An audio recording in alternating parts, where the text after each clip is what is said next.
Welcome to the Deep Dive. Today, we're digging into sources you shared, centering on James P. Wagner's memoir, Living with Fear. That's right, a life of courage, faith, and love. Exactly.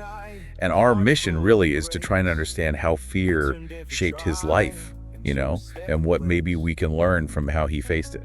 And the book touches on things I think many of us can relate to. Oh, definitely. Like childhood bullying, worries about money, self-doubt. Yeah, health scares, the pressures of just, family life. Pretty universal stuff. Right. And what seems really interesting is how this fear isn't static for him. It changes, right, across his life. Absolutely. I mean, the fear a kid feels facing a bully is just, it's different from the weight of supporting a family, isn't it? Totally different. The book really maps that evolution, that shift over time. It's like fear wears different hats depending on the season of life. And through all that, faith seems to be a big factor for Wagner. Yeah, it comes up quite a bit. But it doesn't sound like it just makes the fear disappear. More like something to hold on to. That's the sense I got. Less of an eraser, more of an anchor, like you said. It gives him maybe a framework, a way to understand the challenges. A sense of purpose beyond the immediate fear. Exactly. That belief in something bigger seems to give him this inner strength. Not like magically removing the problem, but helping him endure it. Which sounds crucial, especially when he talks about caring for sick family members.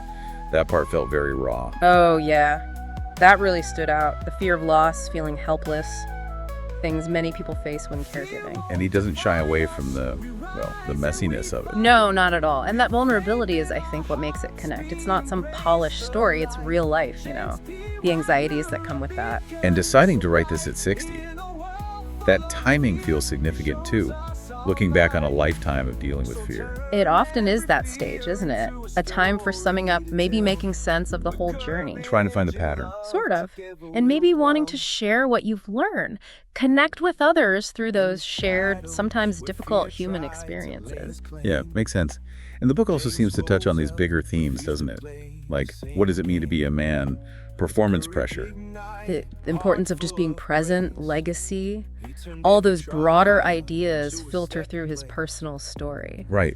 But it's not just a list of struggles. There's strength in there, too. Definitely. It balances the struggle with resilience. It's about, just keeping going even when nobody's cheering you on. That quiet perseverance. Exactly. It feels like he made a very conscious choice not to pretend he was fearless. Yeah, acknowledging the fear, weaving it into the narrative.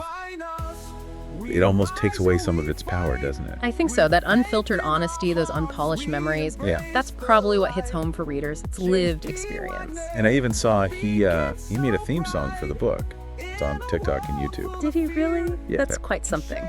Shows a real commitment to getting the message out there, beyond just the pages. A creative way to engage with the core ideas, for sure. So when you boil it all down, the main message seems to be about living intentionally. I think that's a good way to put it. Acknowledging fear, yes, but not letting it run the show. Making choices despite it. Okay, so the big insight here is fear isn't weakness. Not at all. It's just part of being human. And Wagner's story offers one way, his way, of navigating it with courage, with faith, with self-awareness. Right. So maybe a final thought for you, our listener. Yeah. Think about a fear you've navigated in your own life. What did facing that shadow teach you about yourself? Yeah, it's often those tough moments we find out what we're really made of. Absolutely.